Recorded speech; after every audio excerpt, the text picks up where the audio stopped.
नमस्कार साथीहरु, आज मेरो हातमा चाहिँ Redmi 9A सेट आएको छ। लक बिर्सिनु भएछ र कस्टमर आफैले युट्युबको भिडियो हेरेर चाहिँ लक हटाउने कोसिस गर्नुभएछ।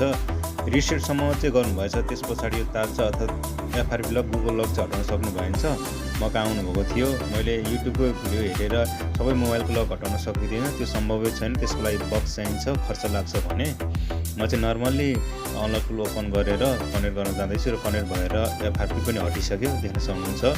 सेट पनि ओपन भइसक्यो, रेडमी लोगो देखाइसक्यो, इरेज एफआरपी ओके भनेर पनि देखाइसक्यो, देख्न सक्नुहुन्छ। अब म सेटलाई नर्मली सेटअप गर्न जाँदैछु। मेरो युट्युब च्यानल छ, प्लिज सब्सक्राइब गरिदिनुहुन्छ भने आशा राखेको छु र जति पनि मेरा भिडियो छन् प्लिज लाइक शेयर कमेन्ट है त साथीहरु। नर्मली मैले सेटअप गरिसकेँ सेटलाई। अबाउट फोन Redmi 9A देख्न सक्नुहुन्छ। धन्यवाद।